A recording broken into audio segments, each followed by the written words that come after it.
નમસ્કાર, ન્યૂઝ 18 ગુજરાતીમાં આપનું સ્વાગત છે। હું છું આપની સાથે સંધ્યા અને હજુ 7 દિવસ રાજ્યમાં રહેશે વરસાદનું જોર।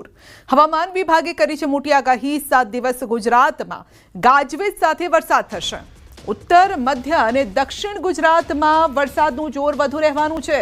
7 થી 9 જુલાઈ સુધીમાં ભારે વરસાદની આગાહી છે। સૌરાષ્ટ્ર કચ્છમાં આગામી 2 દિવસ હળવાથી મધ્યમ વરસાદની પણ શક્યતા છે। 30 થી 40 કિલોમીટરની ઝડપે પવન ફૂંકાશે। આવતીકાલે નવસારી વલસાડમાં ભારે વરસાદની આગાહી। દાદરાનગર હવેલીમાં પણ ભારે વરસાદ રહેશે। અમદાવાદમાં હળવો વરસાદ રહેશે।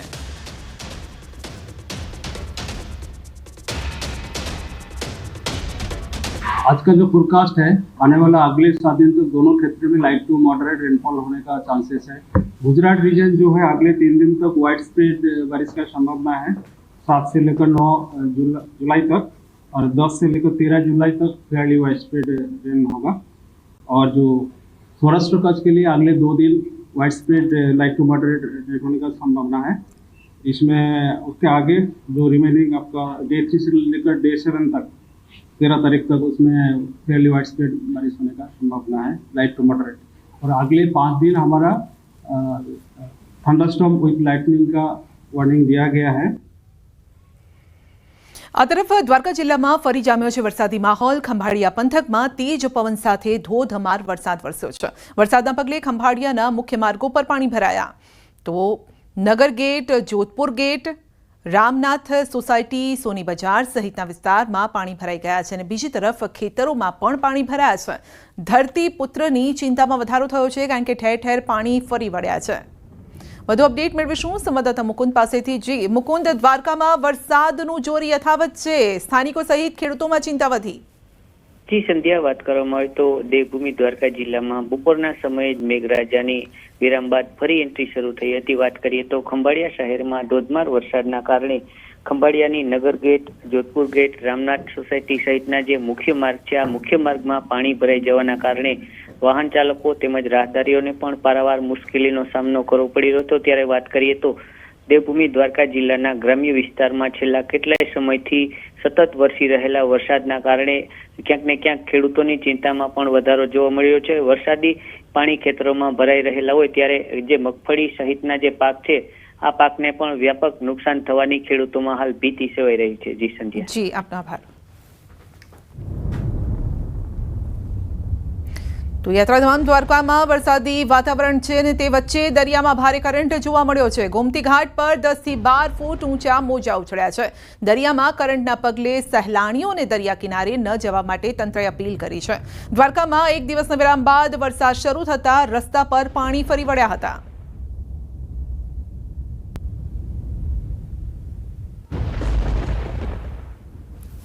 તો કચ્છમાં પણ ભારે વરસાદથી ખેતરોમાં પાણી ભરાયા છે। માનકુવામાં ભારે વરસાદે તબાહી મચાવી છે। ખારીકના ખેતરો પાણી પાણી થઈ ગયા છે। જ્યાં જુઓ ત્યાં જળબંબાકારની પરિસ્થિતિ છે અને આ સ્થિર પાણી નથી, પાણી પણ સતત વહી રહ્યું છે। વાડીની દિવાલ તોડી પાણી બહાર નીકળી ગયું હતું અને પાણીએ તેનો પાવર બતાવ્યો છે।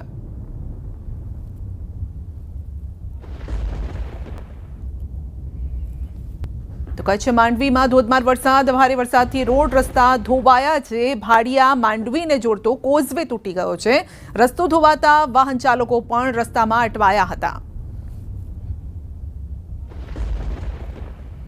તો કચ્છના માંડવી પંથકમાં ભારે વરસાદ બાદ પૂર, વિજયસાગર ડેમ છલકાયો છે। રૂકમાવતી નદીમાં પૂર આવ્યું છે। મદનપુરા કોડાઈ વચ્ચેના રસ્તા પર પાણીનો પ્રવાહ, ભારે પ્રવાહના લીધે અવરજવર બંધ થઈ છે।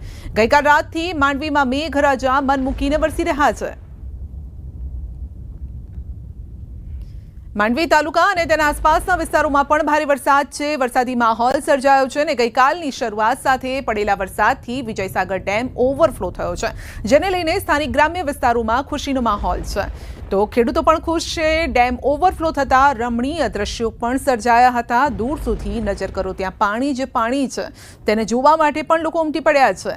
તો વરસાદી વાતાવરણનો આનંદ લેવા માટે લોકો આવ્યા। તો કચ્છમાં વરસાદી માહોલ વચ્ચે નદીમાં પાણી। નખત્રાણા તાલુકાના મથલમાં વહેતી નદીમાં પાણી ફરી વળ્યા છે। વહેતી નદીના રમણીય દ્રશ્યો જોવા મળ્યા છે, જેને જોવા માટે કિનારે સુધી લોકો આવ્યા હતા અને પોતાના કેમેરામાં, ખાસ કરીને મોબાઈલ કેમેરામાં આ દ્રશ્યો પણ કંડાર્યા હતા. તો કચ્છમાં મેઘરાજાએ જમાવટ કરી છે. ગાંધીધામમાં 2 કલાકમાં 2 ઇંચ વરસાદ ખાબક્યો. સવારના 8 થી 10 વચ્ચે ધોધમાર વરસાદ વરસ્યો અને રાત્રે પણ વરસેલા વરસાદથી શહેરના અનેક માર્ગો ઉપર પાણી ભરાયા.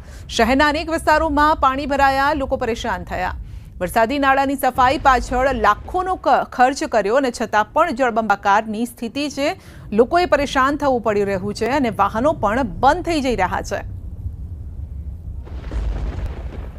તો નવસારીમાં ઘૂસ્યા છે પૂર્ણા નદીના પાણી. પૂર્ણા નદીએ વટાવી છે ભયજનક સપાટી. 23 ફૂટ ઉપર વહી રહી છે પૂર્ણા નદી.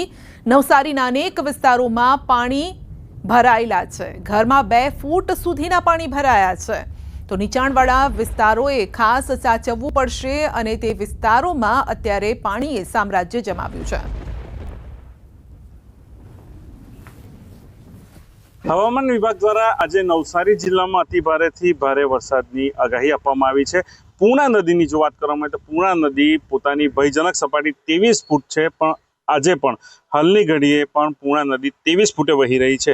જેના કારણે જે નવસારી શહેરના જે નીચાણવાળા વિસ્તારો ખરા ત્યાં પાણી ભરાયા છે પૂર્ણા નદીના. અને ખાસ કરીને ઉપરવાસમાં પણ ભારે વરસાદને કારણે જે પૂર્ણા નદી ગાંડીતુર બની હતી, ઘોડાપૂરની પરિસ્થિતિ સર્જાઈ હતી, એમાં પાણીમાં ઘટાડો થયો છે. ગઈકાલે જે પૂર્ણા નદી હતી પોતાની ભયજનક સપાટી 23 ફૂટ વટાવીને 25 થી 26 ફૂટે પહોંચી હતી, પરંતુ હાલ પાણીના લેવલમાં ઘટાડો થતાં ફરી પૂર્ણા નદી સામાન્ય સ્થિતિ પર જઈ રહી છે. પરંતુ હજુ પણ ચિંતાના સમાચાર એ છે કે પૂર્ણા નદીની ભયજનક સપાટી 23 ફૂટ છે અને હાલ પૂર્ણા નદી 23 ફૂટે જ વહી રહી છે.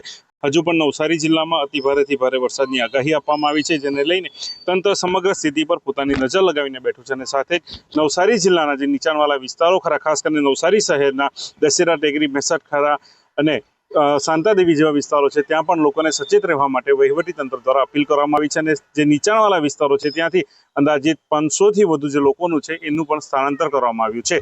મવીન પટેલ, ન્યૂઝ 18 ગુજરાતી, નવસારી.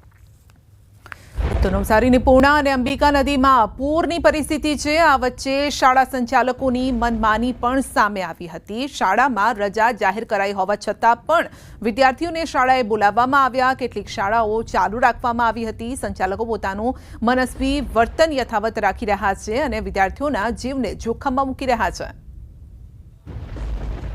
તો કેટલીક શાળાઓ ચાલુ રાખવામાં આવી હતી પૂરની સ્થિતિ વચ્ચે જ, જ્યારે કે શાળા બંધ કરવાનો આદેશ હોવા છતાં પણ, કારણ કે ગઈકાલથી વધુ વરસાદ નવસારીમાં જોવા મળ્યો છે ને આવા સમયે બાળકોના જીવને જોખમ ન આવે તે માટે નિર્ણય લેવાયો. પરંતુ કેટલાક શાળા સંચાલકો આવા નિર્ણયને પણ ઘોળીને પી ગયા છે.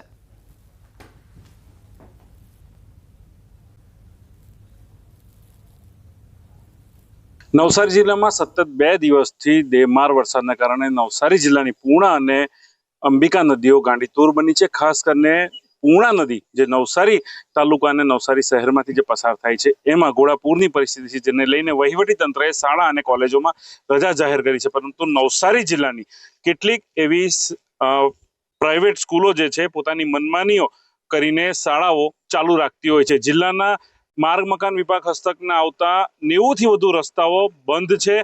વાહનો જોઈ શકો છો કે બાળકો શાળામાં વાહનો લઈને આવે છે, પરંતુ જો શાળા ચાલુ રાખીને જે શિક્ષણ ન બગડવું જોઈએ એ વાતો આગળ ધરીને શાળાઓ પોતાની મનમાની ચલાવતી હોય છે અને બાળકોના જીવને જોખમે મૂકતી હોય છે. આ જ રસ્તાઓ પર, માર્ગો પર પાણી જો ફરી વળે અને કોઈ વિદ્યાર્થીઓ, જે બાળકો જે છે, જે વાહનો લઈને શાળામાં આવતા હોય છે, જે ગાડીઓ છે એમાં વિદ્યાર્થીઓ શાળાએ આવતા હોય છે અને જો કોઈ બનાવ બને તો એની જવાબદારી કોણ લેશે? વહીવટી તંત્રએ આજે વહેલી સવારે રજાઓ જાહેર કરી છે. ખાસ કરીને નવસારી અને જલાલપોર તાલુકાના માર્ગો પર પાણી ફરી વળ્યા છે. આજે શાળા છે ત્યાં નવસારી જિલ્લામાંથી ખાસ કરીને ગણદેવી તાલુકો, ચીખલી તાલુકો અને જલાલપોર અને નવસારી તાલુકામાંથી બાળકો ભણવા આવતા હોય છે. પરંતુ આવી મનમાની ક્યાં સુધી ચાલશે? શું વહીવટી તંત્ર આવા લોકો પર પગલાં લેશે ખરા કે ફરી આ લોકો પોતાની મનમાની ચલાવીને શાળાઓ ચાલુ રાખશે અને બાળકોના જીવને જોખમે મૂકશે? જો કોઈ બનાવ બનશે તો એની જવાબદારીઓ પણ કોણ લેશે? આવા સવાલો પણ સામે આવી રહ્યા છે. પરંતુ આવા મનમાની કરતી શાળા સંચાલકો સામે વહીવટી તંત્ર કેમ લાચાર છે, શિક્ષણ વિભાગ કેમ લાચાર છે અને અધિકારીઓ કેમ લાચાર છે, એ સૌથી મોટા સવાલો સામે આવી રહ્યા છે. અને બાળકોના જીવના જોખમ સામે આવી શાળાઓ જોખમ મૂકી રહ્યું છે. ભાવિન પટેલ, ન્યૂઝ 18 ગુજરાતી, નવસારી.